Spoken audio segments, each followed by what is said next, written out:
What are some of the side effects of taking ADHD medication, and is it still worth taking it if you experience them? Well, let's begin with stimulant medication. The first side effect I experienced with it was a faster heart rate and higher blood pressure. And this is a big deal for sure. If you have any pre-existing heart conditions, you should absolutely talk to a doctor about it. I'm not a doctor, I'm speaking from my own experience, but as far as I'm aware, all of the side effects of ADHD medication get better over time, and the higher blood pressure and heart rate is definitely one of them. I have a lower heart rate, so I didn't have that much discomfort because of the medication, but I know that if you go overboard with coffee or cardiovascular exercise, you can definitely make it worse. The advice that I received from my psychiatrist was to drink a little bit more decaffeinated coffee if you cannot completely let go of coffee, and to exercise later in the day, not when the medication is at its strongest. A loss of thirst and appetite is something that I did experience though, and it is definitely quite common, almost being expected, seeing as some stimulant medications are even used to treat binge eating disorder. For example, my medication Vyvanse. Personally, that makes me really happy because I did have a lot of problems with binging and I am enjoying being free from that. But I can imagine if you are already at a very low weight that you wouldn't want to lose anymore. And in that case, and really in any case, it's important to keep yourself fed even if you don't feel like eating at the moment, and drinking is an absolute non-negotiable. Even if you want to lose weight and you're riding the wave of lower appetite, it's still important to eat throughout the day, because otherwise you get really hungry in the evening and then the medication wears off and you just end up having a huge feast and a binging fit, and that is not something that you want.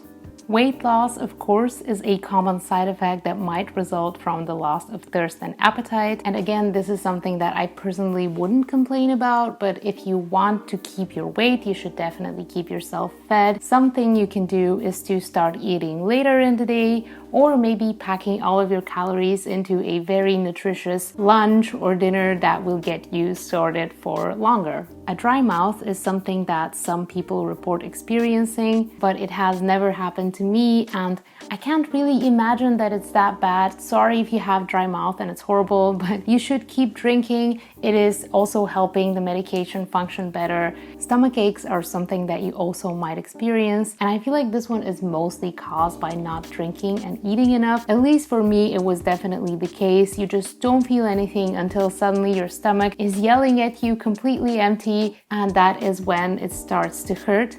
There might be other causes and reasons for it as well, but nothing that I have personally experienced.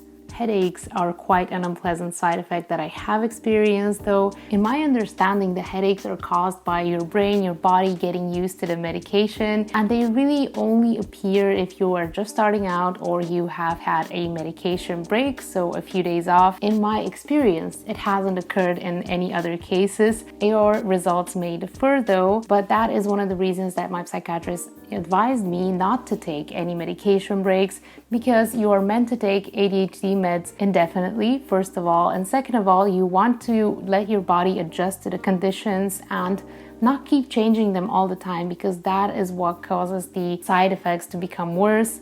Of course, this makes you get used to the positive effects as well.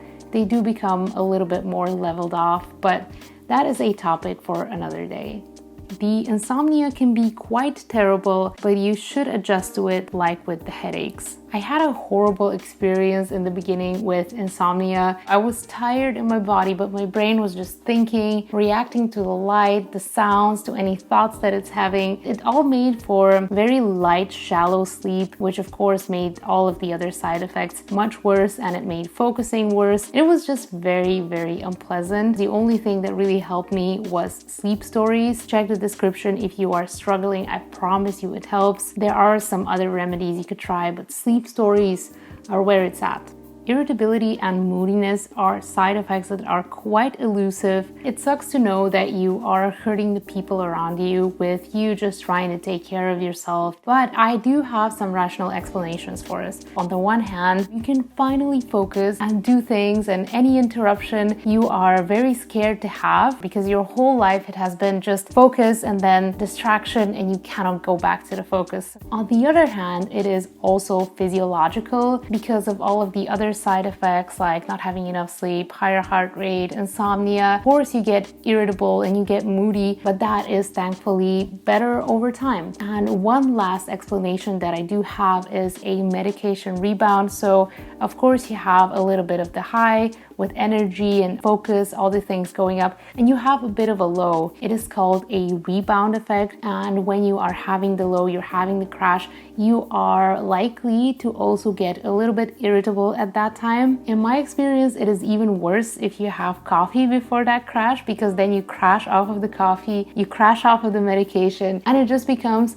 a terrible hot mess. Dizziness is another side effect that I don't really have personal experience with, but I feel like it could be caused by a combination of the things we talked about so far. The same goes for nervousness. There are things you can do about it. You can try mindfulness practices. You can really focus on your sleep. But if you experience it for longer, you should definitely ask someone.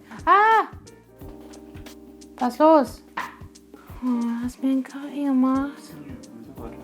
So I guess it does happen sometimes. It might be a focus thing. Honestly, I am a little bit more sensitive these days with the medication, but it's just because I'm so into what I'm doing and I don't want to get out of it. I don't want to be bothered. I don't want to be scared because it is just a few hours and I need to get stuff done. Going back to it, being serious. So medication doesn't really make you a different person. It does influence your mood and other things we talked about so far, but it doesn't change your personality. It does allow you, however, to monitor, to be more self-aware, and to change your behavior if you so wish. So if I do look more focused and more serious, of course, after the initial adjustment phase, it is because I want to be. All this time I've wanted to get those things done, and I finally can, and this is what it looks like when I am focused. If my partner is focusing, he definitely looks the same. It's just maybe people don't expect for us to act this way and to look this way, and to them it might look strange. But if everything is going good, you're only serious because you have stuff to do.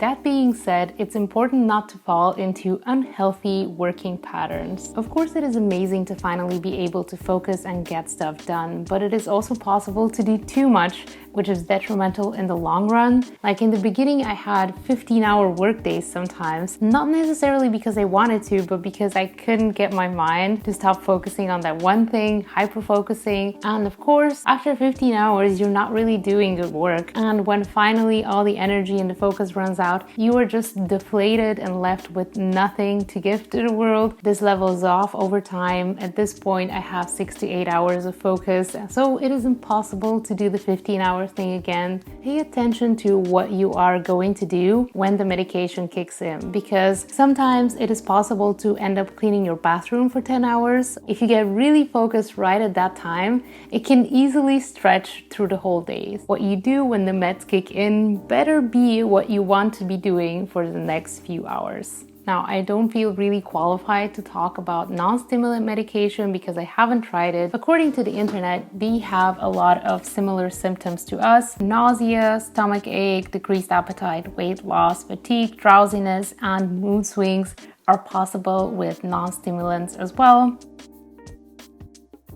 And with that, I want to talk about overdosing and finding the right dosage in general. A lot of the long-term success, advantages, and side effects of the ADHD medication really depend on you finding the right dose and the right medication for you. So it might take a while if you're experimenting. Maybe you try Ritalin, Adderall, Concerta, Vyvanse, whatever it is, you try a few different concentrations of it, and finally you might end up with the perfect medication for you with the least side effects and the most positives, and there is hope that you can find it. Believe me, I have a video about all the wonderful positive things that happened in my life since I started ADHD medication. I think it's worth it. For me, it has been helpful, and you have a good chance of having a lot of progress with it as well, I believe.